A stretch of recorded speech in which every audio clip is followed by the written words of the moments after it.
Hello दोस्तों, आज हम बात करेंगे एक ऐसी सिचुएशन के बारे में जो दुनिया के बहुत इंपॉर्टेंट रीजन मिडिल ईस्ट में हो रही है और वो है सीरिया का क्राइसिस। अभी कुछ ही दिन पहले सीरिया में एक ऐसा इंसिडेंट हुआ जो काफी शॉकिंग था। बशर अल असद जो कि 24 साल से सीरिया के प्रेसिडेंट थे, उनका रेजिम फाइनली खत्म हो गया और बशर अल असद और उनकी फैमिली मॉस्को जा चुके हैं, जहां उन्हें उनके पुराने एलाय व्लादिमीर पुतिन की प्रोटेक्शन मिल रही है। इसके साथ ही 13 साल का सिविल वॉर जो 3.5 लाख से ज्यादा लोगों की जान ले चुका है, अब खत्म होता दिख रहा है। रिबेल्स ने दमस्कस, सीरिया की कैपिटल पर कंट्रोल कर लिया।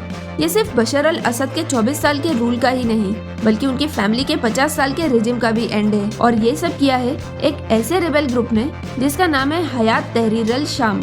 लेकिन सवाल ये है, कौन है ये रिबेल्स और इस क्राइसिस का इम्पैक्ट सिर्फ सीरिया तक ही लिमिटेड है या फिर पूरे मिडिल ईस्ट और दुनिया पर पड़ेगा, और सीरिया का फ्यूचर अब कैसा होगा। आज की वीडियो में हम सीरिया के इसी क्राइसिस की बात करेंगे कि सिविल वॉर के पीछे का रीजन क्या है। सीरिया काफी स्ट्रेटेजिक लोकेशन पर सिचुएटेड है। ये मिडिल ईस्ट का एक इम्पोर्टेंट देश है। ये एक क्रॉस रोड है जो यूरोप, एशिया और अफ्रीका को जोड़ता है, और इसी वजह से ये जियोपॉलिटिकली बहुत सेंसिटिव रीजन है। नॉर्थ में टर्की से लगता है, ईस्ट में इराक के साथ बॉर्डर शेयर करता है, वहीं साउथ में जॉर्डन और इजराइल के साथ, तो वेस्ट में लेबनान और मेडिटेरेनियन सी है। इसी लोकेशन की वजह से सीरिया हमेशा जियोपॉलिटिकली इम्पोर्टेंट रहा है। यहाँ काफी कॉन्फ्लिक्ट्स भी देखने को मिले हैं क्योंकि हर सुपर पावर इस जगह पर अपना कंट्रोल करना चाहती है। सीरिया दुनिया की सबसे पुरानी सिविलाइजेशंस में से एक है। आर्कियोलॉजिस्ट ने यहाँ 7 लाख साल पुराने ह्यूमन रिमेन्स डिस्कवर किए हैं। एंशिएंट सिटी इबला जो लगभग 3000 बीसी में बनी थी, यहाँ के सबसे पुराने सेटलमेंट्स में से एक है। बाइबल में भी सीरिया का डिस्क्रिप्शन मिलता है जो दिखाता है कि इसका हिस्टोरिकल और कल्चरल इम्पोर्टेंस कितना पुराना है। ये वही जगह है जहाँ मेसोपोटामिया, ग्रीक, रोमन और इस्लामिक अम्पायर्स ने अपने गोल्डन एराज देखे। लेकिन आज वही सीरिया एक मॉडर्न डे वॉर जोन बन चुका है। एक ऐसा देश जिसमें कभी नॉलेज, ट्रेड और कल्चर का तीर्थ हुआ करता था, अब तबाही, सिविल वॉर और ह्यूमैनिटेरियन क्राइसिस का एग्जाम्पल बन गया है। 7वीं सेंचुरी में इस्लामिक कॉन्क्वेस्ट के बाद यहाँ इस्लामिक रूल स्टैब्लिश हुआ। इस्लामिक रूल के टाइम पर दमस्कस जो कि सीरिया की कैपिटल है, एक टाइम पे इस्लामिक वर्ल्ड की कैपिटल बन गई। लेकिन 750 एडी के बाद पावर बगदाद शिफ्ट हो गई जो कि इराक की कैपिटल है, और सीरिया की इकोनॉमी डिक्लाइन होने लगी। इसके बाद ये रीजन काफी अनस्टेबल रहा जब तक 1516 में ऑटोमन अम्पायर ने यहाँ कंट्रोल नहीं ले लिया। ऑटोमन अम्पायर का रूल काफी पीसफुल था, लेकिन वर्ल्ड वॉर 1 के बाद सब कुछ बदल गया। वर्ल्ड वॉर 1 के टाइम पे ब्रिटिश और फ्रेंच ने सीक्रेटली एक डील साइन की थी, साइक्स-पिकॉट एग्रीमेंट। इस डील के अकॉर्डिंग ऑटोमन अम्पायर के अरब लैंड्स को ब्रिटिश और फ्रेंच इन्फ्लुएंस जोन्स में डिवाइड कर दिया गया। साल 1918 में दमस्कस और एलेप्पो को ब्रिटिश और अरब फोर्सेस ने कैप्चर किया और 1920 तक सीरिया ऑफिशियली फ्रेंच कंट्रोल में आ गया। लेकिन सीरियंस ने फ्रेंच रूल के अगेंस्ट काफी रेजिस्टेंस दिखाई। 1925 से 1927 में ग्रेट सीरियन रिवोल्ट हुआ, लेकिन फ्रांस ने ब्रूटल तरीके से इसे क्रश कर दिया। फाइनली वर्ल्ड वॉर 2 के बाद 1946 में सीरिया एक इंडिपेंडेंट कंट्री बन गया। सीरिया के इंडिपेंडेंस के बाद एक स्टेबल डेमोक्रेसी स्टेब्लिश होने के बजाय यहाँ कूप्स और पॉलिटिकल इंस्टेबिलिटी शुरू हो गई। साल 1970 में हाफिज अल असद जो एक मिलिट्री ऑफिसर था ने कूप करके अपने आप को प्रेसिडेंट डिक्लेयर कर दिया। हाफिज अल असद का रूल ऑथोरिटेरियन था, लेकिन उसने सीरिया को मिडिल ईस्ट में एक मेजर पावर बनाया। साल 2000 में हाफिज अल असद की डेथ के बाद उनका बेटा बशर अल असद प्रेसिडेंट बना। बशर अल असद जो कि डॉक्टर थे। इनिशियली लोगों ने बशर अल असद से रिफॉर्म्स की उम्मीद की थी, लेकिन उन्होंने भी एक ऑथोरिटेरियन अप्रोच को कंटिन्यू किया। साल 2011 में अरब स्प्रिंग के इन्फ्लुएंस के बाद सीरिया में प्रो डेमोक्रेसी प्रोटेस्ट होने लगे। लोग डेमोक्रेसी और फ्रीडम की डिमांड कर रहे थे, लेकिन असद गवर्नमेंट ने इन प्रोटेस्ट को सप्रेस किया और धीरे धीरे ये प्रोटेस्ट एक सिविल वॉर में बदल गए। सीरिया का डेमोग्राफिक स्ट्रक्चर भी इस सिविल वॉर की एक बड़ी वजह बना। सीरिया की पॉपुलेशन में 85 से 90% पॉपुलेशन सुन्नी मुस्लिम्स की है, जबकि बशर अल असद शिया माइनॉरिटी को रिप्रेजेंट करते हैं जो कि सीरिया में सिर्फ 10 से 15% है। साल 2011 के प्रोटेस्ट का रूट कॉज ये सेक्टेरियन टेंशन सी थी। सुन्नी मेजोरिटी को बशर अल असद के रूल से डिस्क्रिमिनेशन और डिससेटिस्फेक्शन को फेस करना पड़ता था, जो उनके डिसकंटेंटमेंट का मेजर रीजन बना। इसी डिस्क्रिमिनेशन और डिससेटिस्फेक्शन की वजह से एक moderate rebel group free Syrian army establish हुई, जो असद को टॉपल करके एक डेमोक्रेटिक सीरिया स्टैब्लिश करना चाहती थी। फ्री सीरियन आर्मी के कंट्रोल में सीरिया के होम्स और हमा रीजन और नॉर्थ वेस्ट सीरिया के इडलिब और एलेप्पो अलेप्पो रीजन थे। इनिशियली इन्हें वेस्टर्न नेशंस का सपोर्ट मिला, लेकिन बाद में इनका इम्पैक्ट काफी कम हो गया। साल 2013 में सीरिया के सिविल वॉर का एक डार्क चैप्टर सामने आया, जब यूएन इंस्पेक्टर्स ने सीरिया में नर्व गैस के यूज का अनडिनाएबल एविडेंस दिया। सीरिया गवर्नमेंट ने अपने ही सिटीजन्स पर प्रोटेस्ट को रोकने के लिए केमिकल वेपन्स का यूज किया। इस अटैक ने 1400 से ज्यादा लोगों की जान ले ली, जिनमें कई सिविलियंस भी शामिल थे। इस इंसिडेंट को उस टाइम के यूएन सेक्रेटरी जनरल बान की मून ने 21st सेंचुरी का वर्स्ट अटैक बताया। इस वॉर में लगभग 5 लाख लोग मारे गए और कई मिलियन लोग रेफ्यूजीज बन गए। सीरिया का इंफ्रास्ट्रक्चर तबाह हो गया। इसके बाद दुनिया भर के पावरफुल नेशंस ने असद के केमिकल वेपन्स को डिसमेंटल करने की कोशिश शुरू की। इस अटैक ने यूएस को भी अपने स्टैंड को बदलने पर मजबूर किया और अमेरिका ने सीरिया के ऑपोजिशन फोर्सेस को सपोर्ट करना शुरू कर दिया। इस वॉर में मल्टीपल ग्रुप्स इन्वॉल्व थे और हर एक का अपना इंटरेस्ट था।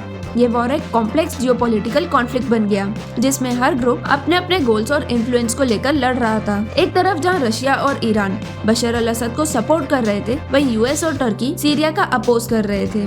रशिया ने बशर अल असद को फुल मिलिट्री और पॉलिटिकल सपोर्ट दिया, क्योंकि सीरिया मिडिल ईस्ट में उनका एक स्ट्रेटेजिकल अलाय है। यहाँ रशिया का नवल बेस है, जो उनकी मिलिट्री प्रेजेंस के लिए काफी क्रूशियल है। वहीं ईरान का इंटरेस्ट सीरिया में काफी डायरेक्ट है। ईरान का प्लान शिया इन्फ्लुएंस को पूरे मिडिल ईस्ट में स्प्रेड करना और हिजबुल्लाह जैसे ग्रुप्स को सपोर्ट करके अपने प्रॉक्सी वॉर्स को सस्टेन करना है।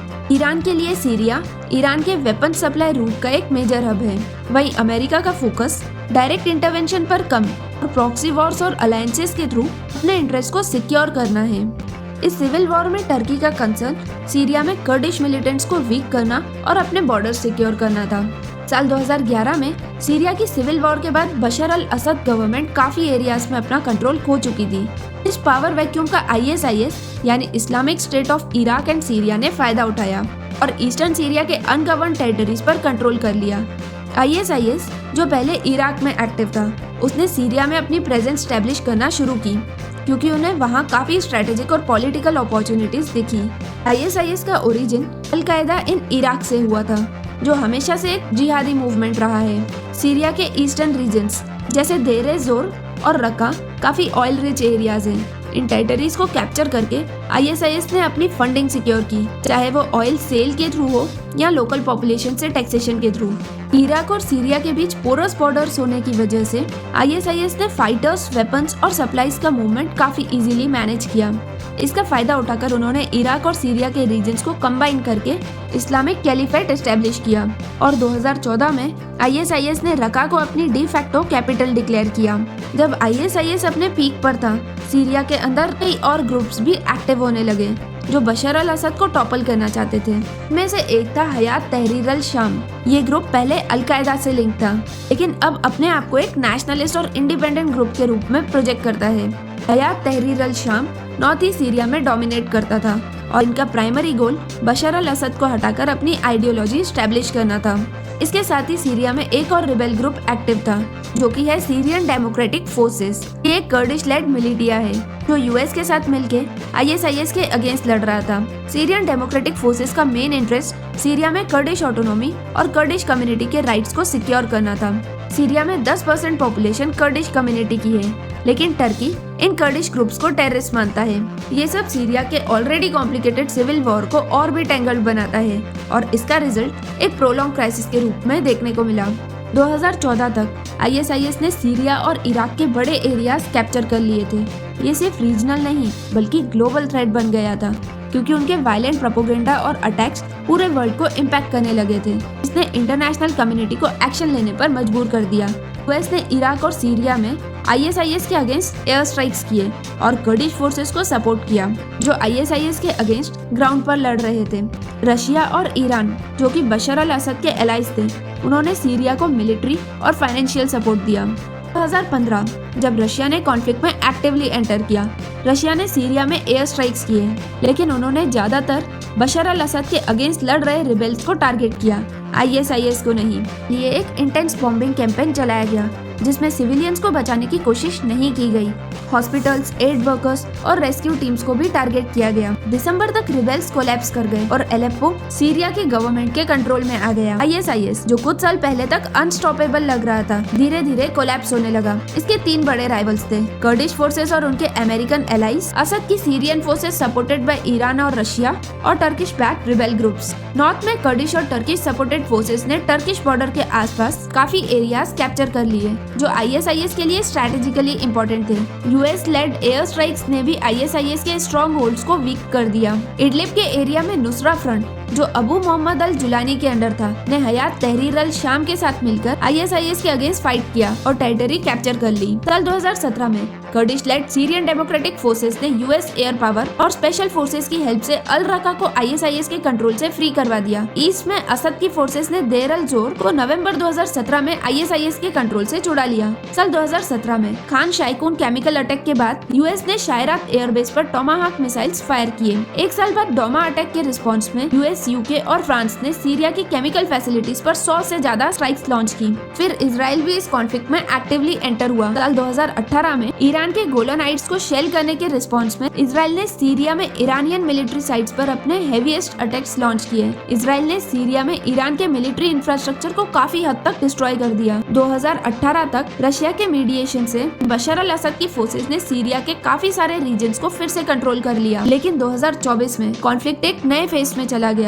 रशिया का सपोर्ट यूक्रेन वॉर की वजह से कम हो गया और ईरान, जो बशर अल असद का एक स्ट्रॉन्ग एलाय था, को इजराइल हमास वॉर ने वीक कर दिया। हिजबुल्लाह भी बशर अल असद के लिए एक स्ट्रॉन्ग एलाय था, जो लेबनान में इजरायली स्ट्राइक्स के चलते सीरिया से अपने फाइटर्स वापस ले गया। हिजबुल्लाह और ईरानियन मिलिटेंट्स का वीक होना और रशिया का यूक्रेन वॉर में बिजी रहना बशर अल असद के लिए एक बड़ी प्रॉब्लम बन गया। रिबेल्स ने इस वीकनेस का पूरा फायदा उठाया। इसका रिजल्ट ये हुआ कि हयात तहरीर अल शाम, जो कि एक रिबेल ग्रुप था, ने इडलिब और एलेप्पो में अपना कंट्रोल कर लिया और धीरे धीरे सीरिया के कई रीजन्स को अपने कंट्रोल में ले लिया, जिस वजह से सीरियन गवर्नमेंट कोलैप्स हो गई। सीरिया गवर्नमेंट का कोलैप्स सीरिया और पूरे रीजन के जियोपॉलिटिक्स पर इम्पैक्ट करेगा। हयात तहरीर अल शाम ने अब एक ट्रांजिशनल गवर्नमेंट अनाउंस की है, लेकिन अभी भी सीरिया में टेरिटोरियल कंट्रोल के लिए अलग अलग ऑपोजिशन ग्रुप्स के बीच कंपटीशन चल रहा है। हयात तहरीर अल शाम ने US back Kurdish led Syrian Democratic Forces से भी कुछ इंपॉर्टेंट ऑयल फील्ड्स और टेरिटरीज ले ली है। UN, US, यूरोपियन यूनियन और UK Hayat Tahrir al Sham को एक टेररिस्ट ऑर्गेनाइजेशन मानती है। इजरायली डिफेंस फोर्सेस ने सीरिया इजराइल बॉर्डर पर एक टेम्पररी बफर जोन ऑक्यूपाई किया है। साथ ही इजरायली मिलिट्री ने बशर अल असद के केमिकल वेपन्स और मिलिट्री असेट्स पर स्ट्राइक्स भी की है। बशर अल असद का कोलैप्स ईरान और हिजबुल्लाह के लिए एक बड़ा स्ट्रेटेजिक सेटबैक है। ईरान की इन्फ्लुएंस मिडिल ईस्ट में धीरे धीरे कम हो रही है। बशर अल असद और हिजबुल्लाह जैसे प्रॉक्सीज के वीक होने के बाद तेहरान को अपने इन्फ्लुएंस को बचाने के लिए नई स्ट्रेटेजीज बनानी होगी। रशिया ने बशर अल असद गवर्नमेंट को हमेशा स्ट्रॉन्ग सपोर्ट दिया है, लेकिन अब रशिया के कोस्टल मिलिट्री बेसेस का फ्यूचर अनसर्टेन है, जो मेडिटेरेनियन और मिडिल ईस्ट में रशिया की पावर प्रोजेक्शन का सेंटर थे। इस्लामिक स्टेट ने अपनी लास्ट टेरिटरी 2019 में छोड़ी थी, लेकिन US के अकॉर्डिंग 2024 में इस ग्रुप ने अपने अटैक्स डबल कर दिए। बशर अल असद के कोलैप्स के बाद ये ग्रुप इंस्टेबिलिटी का फायदा उठाने की कोशिश कर सकता है, इसलिए सीरिया का फ्यूचर और ज्यादा रिस्की हो सकता है। सीरिया में ह्यूमैनिटेरियन नीड अब भी पीक पर है, जहां 16.7 मिलियन लोगों को हेल्प की जरूरत है। फूड इन्फ्लेशन काफी हाई है और इंफ्रास्ट्रक्चर जैसे स्कूल्स, रोड्स और हॉस्पिटल्स हेवीली डैमेज हो चुके हैं। सीरिया के नेबर्स भी रेफ्यूजीज के रिटर्न के लिए पुश कर रहे हैं, लेकिन ग्राउंड रियलिटीज अभी भी बहुत चैलेंजिंग है। UN, US और यूरोपियन यूनियन ने पॉलिटिकल नेगोशिएशंस की कॉल की है। UNSC रेजोल्यूशन के अंडर, जो सीरिया के लिए एक नए कॉन्स्टिट्यूशन और फ्री इलेक्शंस की डिमांड करता है, लेकिन सीरिया अब भी डिवाइडेड है और हयात तहरीर अल शाम जैसे ग्रुप्स के टेररिस्ट डेजिग्नेशन के कारण उनका इंक्लूजन एक बड़ा चैलेंज होगा। बशर अल असद गवर्नमेंट का कोलैप्स US और वेस्टर्न नेशंस के लिए एक स्ट्रेटेजिक बूस्ट है। बशर अल असद की गवर्नमेंट गिरने के बाद US और US डॉलर ग्लोबल मार्केट्स में और स्ट्रॉन्ग हो सकते हैं। इजराइल ने हमेशा ईरान के सीरिया बेस्ड प्रॉक्सीज को वीक करने की कोशिश की है। बशर अल असद के कोलैप्स से ईरान और हिजबुल्लाह की सप्लाई चेन को और नुकसान होगा, जो इजराइल के लिए एक बड़ा पॉजिटिव है। सीरिया का क्राइसिस एक रीजनल ट्रेजेडी होने के साथ एक ग्लोबल जियोपॉलिटिकल गेम बन गया है। इसकी कॉम्प्लेक्सिटी काफी ज्यादा है, जिसमें local sectarian conflicts, international powers के इंटरेस्ट और ह्यूमैनिटेरियन इश्यूज सब शामिल हैं। बशर अल असद का कोलैप्स सीरिया के लिए एक नई शुरुआत है, लेकिन साथ ही साथ नए रिस्क और अनसर्टेनिटीज भी है। क्या हयात तहरीर अल शाम पावर स्टेबलाइज कर पाएगा या फिर सीरिया एक और प्रोलॉन्ग कॉन्फ्लिक्ट में इन्वॉल्व हो जाएगा? ये आने वाले समय में क्लियर होगा। कमेंट्स में अपना ओपिनियन जरूर शेयर करें। अगर ये वीडियो आपको इन्फॉर्मेटिव लगे तो लाइक, शेयर और सब्सक्राइब करना मत भूलिए। मिलते हैं अगले वीडियो में एक नए टॉपिक के साथ।